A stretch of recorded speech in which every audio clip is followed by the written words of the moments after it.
더러운 귀신이 사람에게서 나갔을 때 물 없는 곳으로 다니며 쉬기를 구하되 얻지 못하고 이에 가로되 내가 나온 내 집으로 돌아가리라 하고 와 보니 그 집이 소재되고 술이 되었거늘 이에 가서 저보다 더 악한 귀신 7을 데리고 들어가서 거하니 그 사람의 나중 형편이 전보다 더 심하게 되느니라.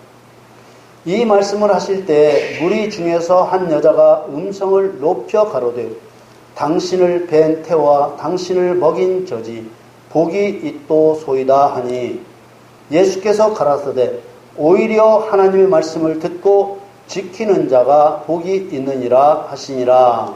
사랑하는 성도 여러분, 사람의 마음과 육체는 마치 누군가 들어와 살 수 있는 큰 집과 같습니다. 사람의 몸이 큰 것은 아니지만 영과 같은 물질이 아닌 것들이 많이 들어갈 수 있는 대단히 큰 집과 같은 것입니다. 사람의 마음과 육체에는 영이랄지 능력이랄지 지식이랄지 질병이랄지 이런 눈에 보이지 않고 만질 수 없는 것들이 우리들이 보편적으로 생각하는 것보다 훨씬 많이 사람의 마음과 육체 안에 들어올 수 있습니다. 성경에 나와 있는 군대 귀신 들린 사람의 이야기가 있습니다. 그 이야기에 보면 2,000마리 이상의 귀신이 사람 몸에 들어갈 수 있다는 것을 알게 해줍니다. 예수님께서 귀신아 그 사람에게서 나오라 이렇게 명령하시자 귀신은 예수님께 부탁을 해요. 그 옆에 있는 돼지떼에 들어가게 해달라고 간청을 합니다. 예수님이 허락하시자 귀신들이 돼지떼에 들어갔는데 2,000마리쯤 되는 돼지들이 비탈을 내리달려서 바다로 빠져서 몰사했습니다. 여기서 알 수 있듯이 돼지 한 마리에 귀신 하나만 들어갔다 해도 2,000 귀신입니다. 한 사람 안에 들어있던 귀신의 숫자가 그렇다는 거예요. 그리고 사람의 마음과 육체에는 마치 여러 개의 방이 있는 것과 같습니다. 그래서 방마다 서로 다른 것들이 들어갈 수 있습니다. 어떤 방은 선한 것이, 어떤 방은 악한 것이 차지할 수 있습니다. 그래서 사람 안에는 선과 악이 함께 들어있기도 한 것입니다. 우리가 그리스도인일지라도 내 안에 선도 있고 악도 함께 있다는 것을 다 알고 있습니다. 또 그리스도인이라 할지라도 악령에게 속임을 당할 수도 있고 악령에게 공격을 받을 수도 있고 악령의 명령에 굴복할 수도 있습니다. 이러한 사실은 예수 그리스도를 구주로 영접하고 회개한 그리스도인들일지라도 여호와 하나님 곧 예수 그리스도의 거룩하심과 영광을 오히려 가리고 더럽히는 악한 행위들이 나타나는 것으로 증명이 되고 있습니다. 선과 악이 공존하는 그리스도인들 안에서 죽고 사는 영적 싸움이 벌어지고 있는 것입니다.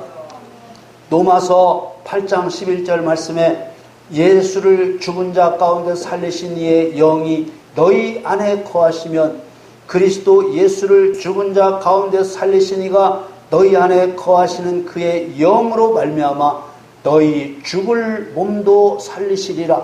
아멘. 예수를 죽은 자 가운데 살리신 영이란 성령 곧 여호와 하나님 곧 그리스도 자신을 가리키는 표현입니다. 성령이 너희 안에 거하시면 너희 죽을 몸도 살리시리라. 죽을 몸이란 죽이는 자 마귀가 그 사람 안에 들어가 있기 때문에 죽을 수밖에 없게 된 몸입니다. 그래서 그리스도인들의 마음과 육체는 영적 전쟁터입니다. 그러나 믿지 않는 사람들의 마음과 육체는 영적 전쟁터가 아니라 마귀가 차지하고 통치하는 마귀의 나라입니다. 그래서 전쟁이 없어요. 그리스도인이 되어야 비로소 영적 전쟁터가 되는 것입니다. 그러나 중요한 것은 그리스도인이 되었다 해서 여호와 하나님 곧 그리스도의 거룩한 영이신 성령께서 독단적으로 사람을 죽이려는 악한 영을 쫓아내 주시는 것이 아닙니다. 반드시 그리스도인 자신이 여호와 하나님 곧 그리스도를 의지해서 싸워 이겨야 하는 것이죠. 로마서 8장 12절 말씀에 그러므로 형제들아 우리가 빚진 자로 돼 육신에게 져서 육신대로 살 것이 아니니라. 육신에게 지는 세계가 있는 거예요. 13절에 너희가 육신대로 살면 반드시 죽을 것이로되 영으로서 몸의 행실을 죽이면 살리니 육신에게 져서라고 했습니다. 내 몸이지만 육신에게 지고 이기는 세계가 있는 것입니다. 사람의 마음 안에서는 항상 죽음의 세력과 생명의 세력이 맞붙어 싸우고 있습니다. 육신은 죽음의 세력이요 영은 생명의 세력입니다. 사람 안에는 여호와 하나님 곧 그리스도의 영을 따르고자 하는 마음, 또 하나는 육체의 욕심을 따르고자 하는 마음이 함께 있는 것입니다. 자신이 하나님을 위해서 돈을 벌고자 하고 하나님을 위해서 건강하고자 하며 하나님을 위해서 명성을 얻고자 하면 그 사람은 그리스도의 뜻을 따르는 사람입니다.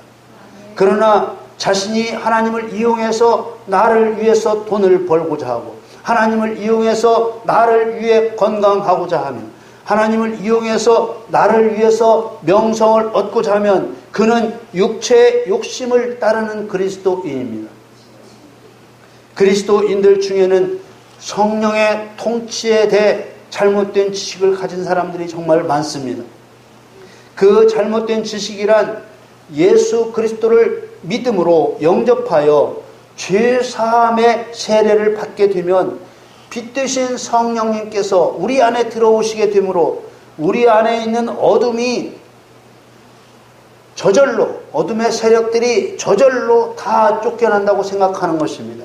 그러나 말씀에서 보듯이 죄사함을 받은 그리스도인들이 육신의 욕심에 지지 않으려고 육신과 싸워야만 하도록 되어 있는 것입니다.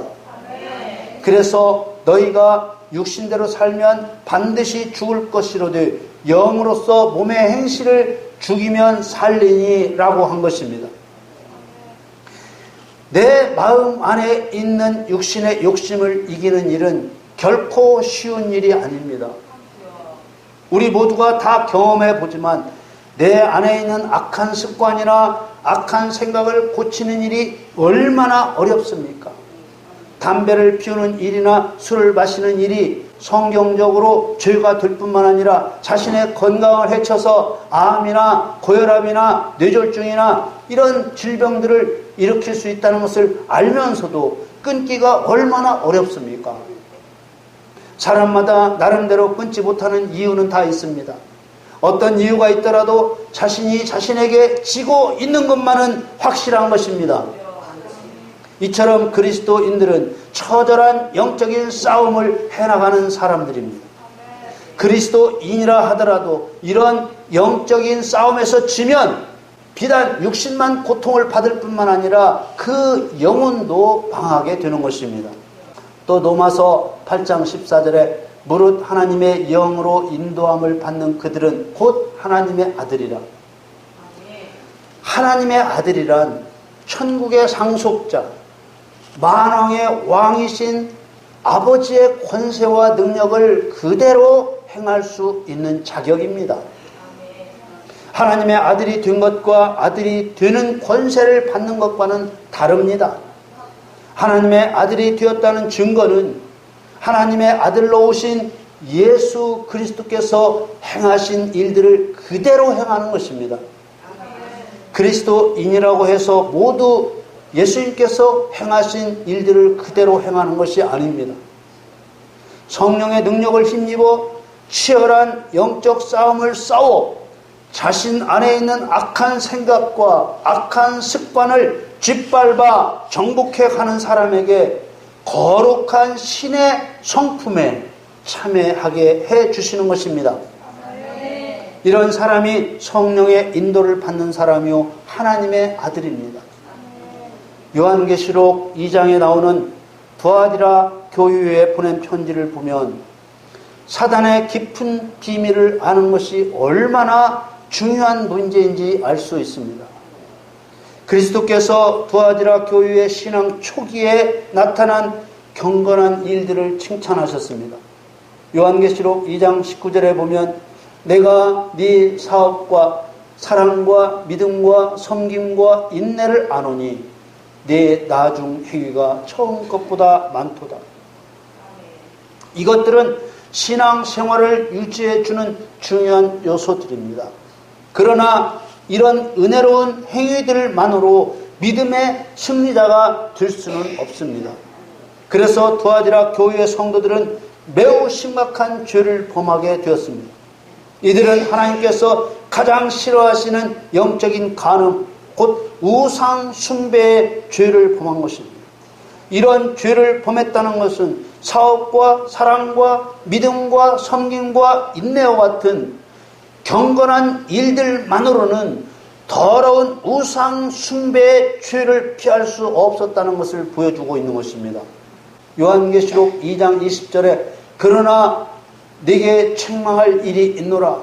자칭 선지자라 하는 여자 이세벨을 네가 용납함이니 그가 내 종들을 가르쳐 꿰어 행음하게 하고 우상의 재물을 먹게 하는도다. 21절에 또 내가 그에게 회개할 기회를 주었으되 그 음행을 회개하고자 아니하는도다. 신앙생활의 은혜로운 출발은 좋았는데 신앙생활의 초기에 나타나는 은혜로운 상황은 그리 길지 못했습니다. 이세벨은 열왕기 4장에 나오는 이름으로 시돈 왕 옛바알의 딸로 이스라엘 아합 왕의 아내가 된 여자입니다. 이세벨 아버지 이름 옛바알의 뜻은 바알의 사람입니다. 바알은 이방인들이 섬기던 태양신 우상입니다. 바알이라는 이름을 앞세워 배후에는 마귀가 조종하고 있었던 것입니다. 두아디라 교회의 편지에 나오는 이세벨은 영적 행음을 하게 하는 더러운 마귀가 조종하는 거짓 선지자를 상징하고 있습니다. 두아디라 교회의 성도들이 신앙의 출발은 매우 은혜로웠습니다. 그러나 그런 은혜로운 신앙은 계속 유지될 수 없었습니다. 그 이유가 무엇입니까? 바로 사단의 깊은 비밀을 몰랐기 때문입니다. 그래서 두아디라 교회 성도들은 점점 더 좋아지는 경건 행위에도 불구하고 그리스도의 무서운 책망을 받게 된 것입니다. 요한계시록 2장 22절에 볼지어다 내가 그를 침상에 던질 터이요 또 그로 더불어 간음하는 자들도 만일 그의 행위를 회개치 아니하면 큰 환난 가운데 던지고 23절에 또 내가 사망으로 그의 자녀를 죽이리니 모든 교회가 나는 사람의 뜻과 마음을 살피는 자인 줄 알지라 내가 너희 각 사람의 행위대로 갚아주리라. 거짓 선지자 이세벨에게 회개할 기회를 주었는데 회개하려고 하지 않았다고 했습니다. 그래서 22절에 침상에 던진다고 했습니다. 침상에 던진다는 말은 침상에서 다시는 제 발로 내려올 수 없도록 죽여버린다는 말입니다. 바로 침상이 시체를 눕히는 판자가 되게 하시겠다는 의미로 하시는 말씀인 것입니다. 그리고 거짓 선지자 이세벨의 말을 따랐던 성도들도 회개치 않으면 큰 환난 가운데 던지고 또 영적 간음에 빠진 부모를 보고 배워 따라하는 자녀들도 죽이겠다고 하신 것입니다. 이렇게 된 이유는 사단의 깊은 비밀을 깨닫지 못했기 때문에 일어난 일들이었습니다. 요한계시록 2장 24절에 두아디라에 남아있어 이 교훈을 받지 아니하고 소위 사단의 깊은 것을 알지 못하는 너희에게 말하노니 다른 짐으로 네. 너희에게 지울 것이 없노라. 25절에 다만 너희에게 있는 것을 내가 올 때까지 굳게 잡으라. 두아디라 교회 성도들에게서 아무리 사업, 사랑, 믿음, 섬김, 인내 이런 은혜로운 일들이 나타났다고 해도 영적 음행을 저지르게 하는 보이지 않는 영적인 세계, 곧 사단의 깊은 비밀을 알지 못하는 자들에게는 더 이상 신앙의 진보를 이룰 수 없어서 영적인 일들을 맡길 수 없다는 말씀입니다. 그리고 25절에 다만 너희에게 있는 것을 내가 올 때까지 굳게 잡으라고 하셨습니다. 대부분의 사람들은 이 말씀을 좋게 해석합니다. 두아디라 교인들에게 있는 것이 무엇이었습니까? 사업, 사랑, 믿음, 섬김, 인내가 있었습니다. 그러나 이런 것들은 있어야 할 좋은 것들이지만은 그렇다고 이런 것들만 붙잡고 있어서는 거짓 선지자 이세벨의 꼬임을 막을 수 없었습니다. 그래서 이들은 영적 간음자가 되었습니다. 굳게 잡으라는 말은 속 마음과는 반대되는 말을 하는 반어법으로 하신 말씀인 것입니다. 예를 들어 실수하고 잘못한 사람에게 참 잘했다 잘했어 그래 쭉 그렇게 해라 이렇게 말하는 것과 같은 것입니다. 예수님의 4가지 씨 뿌리는 비유에서 좋은 밭이 되지 않으려는 사람에게 하신 말씀과 같은 의미입니다. 마태복음 13장 15절에 이 백성들의 마음이 완악하여져서 그 귀는 듣기에 둔하고 눈은 감았으니 이는 눈으로 보고 귀로 듣고 마음으로 깨달아 돌이켜 내게 고침을 받을까 두려워함이라 하였느니라. 그래서 그리스도께서는 다만 너희에게 있는 것을 내가 올 때까지 굳게 잡으라는 말씀에 이어 이기는 자가 되어야 한다고 한 것입니다. 요한계시록 2장 26절에 이기는 자와 끝까지 내 일을 지키는 그에게 만국을 다스리는 권세를 주리니. 여러분 누구를 이겨야 하겠습니까?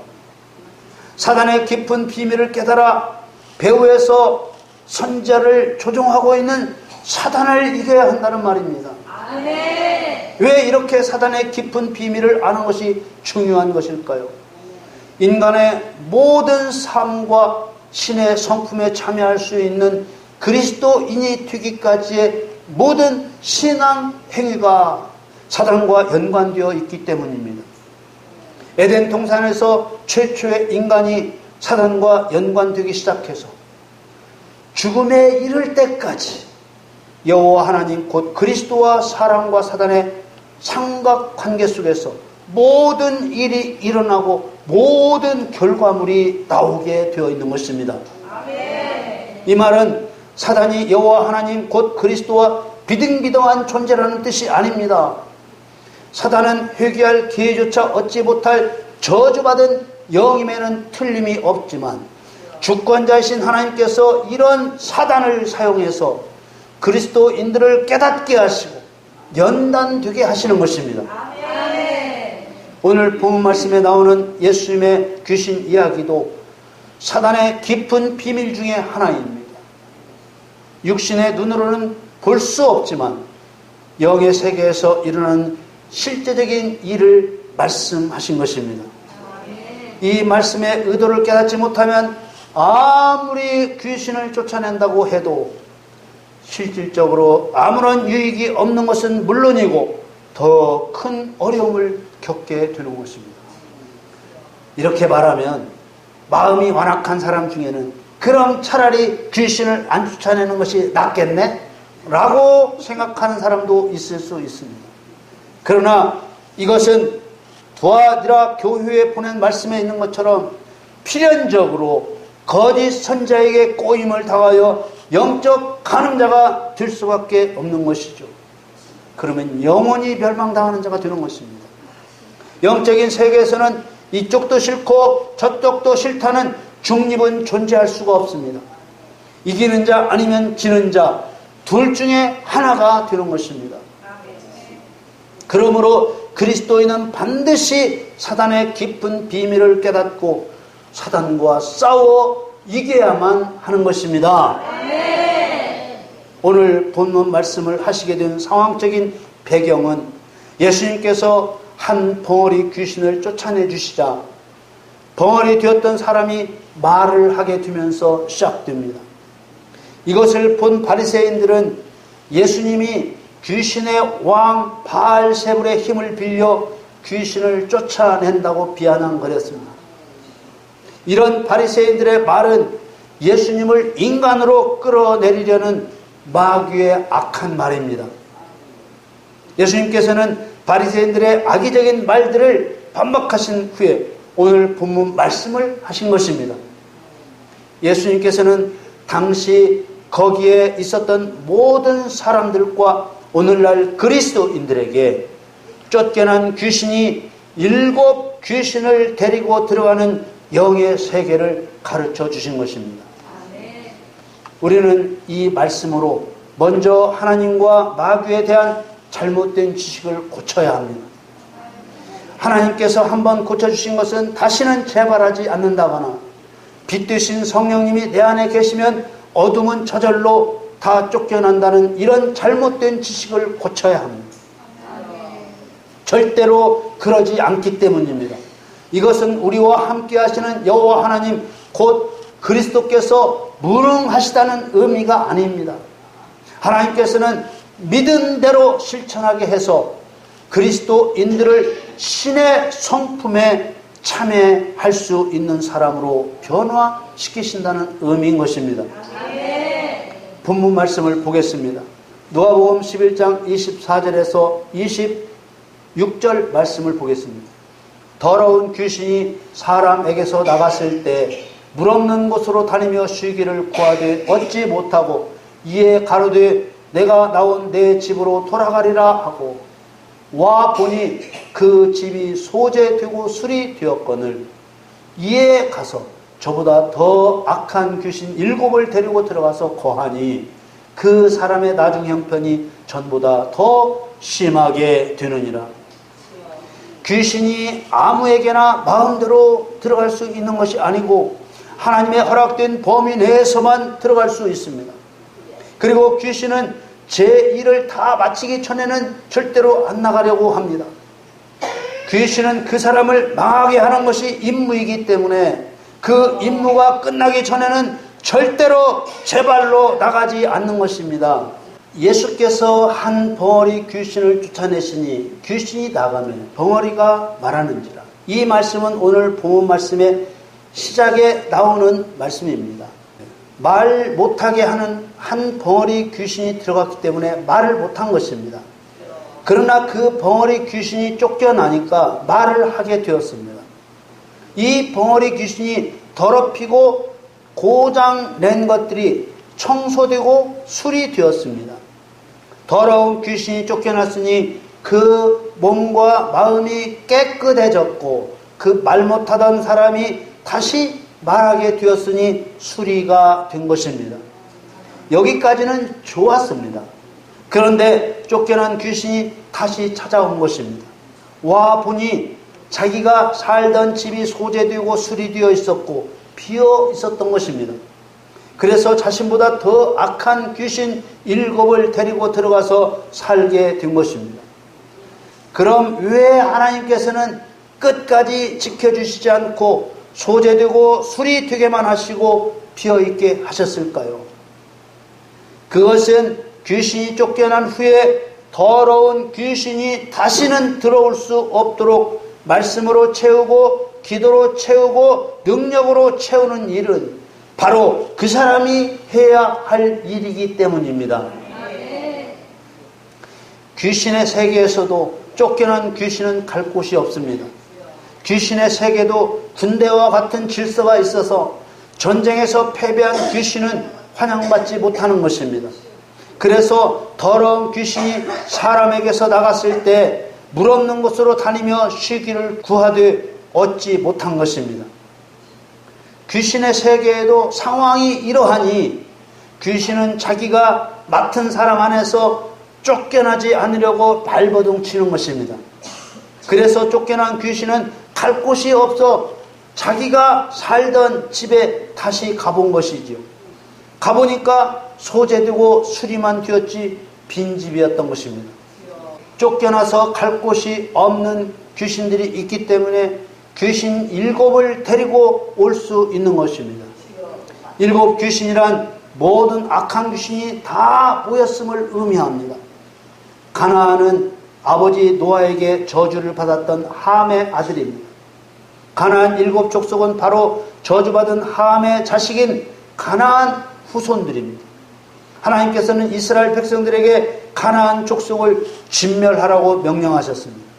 가나안 7 족속은 마귀의 조직체로서 하나님의 백성들이 하나님 나라에 들어가는 것을 회방하는 자들입니다. 그런데 말입니다. 하나님의 입장에서 보면 하나님의 말씀에 전적으로 순복하지 않는 자들을 걸러내는 역할을 바로 귀신들이 감당하고 있는 것입니다. 예수님께서 귀신을 쫓아내 주셔서 그리스도인의 마음과 육체를 소재하고 수리해 주셨는데도 말씀으로 채우고 기도로 채우고 능력으로 채우지 않으면 그 사람의 형편이 전보다 더 나빠지게 되는 것입니다. 누가복음 11장 26절에 이에 가서 저보다 더 악한 귀신 7을 데리고 들어가서 거하니 그 사람의 나중 형편이 전보다 더 심하게 되느니라. 예수님의 이런 말씀들을 듣던 사람들 중에 한 여자가 예수님을 향해 말했습니다. 누가복음 11장 21절에 이 말씀을 하실 때 무리 중에서 한 여자가 음성을 높여 가로되 당신을 뵌 태와 당신을 먹인 저지 복이 있도소이다 하니, 여자가 한 이 말의 의미는 당신 같은 대단한 사람을 잉태하고 전 먹여 키운 여자는 복이 있다는 것입니다. 그러나 예수님은 뭐라고 말씀하셨어요? 누가복음 11장 28절에 예수께서 가라사대 오히려 하나님의 말씀을 듣고 지키는 자가 복이 있느니라 하시니라. 아멘. 이것은 예수님을 출산하는 일에 쓰임받은 일보다 하나님의 말씀을 지키는 자가 오히려 복이 있다고 하신 것입니다. 하나님이신 예수님께서 육신을 입고 이 땅에 오셔서 십자가를 지신 이유가 죄악된 성품을 이기고 신의 성품에 참여할 수 있는 사람을 만들어 내시는 것이 목적이라는 것을 알게 해줍니다. 우리는 귀신을 쫓아냈을 때 더 악한 귀신 7을 데리고 들어가는 영적인 세계를 바로 알게 되었습니다. 그러므로 내 마음과 육체가 소재되고 수리된 채로 그냥 있게 해서는 안 되는 것입니다. 에베소 6장 10절에서 12절 말씀을 읽습니다.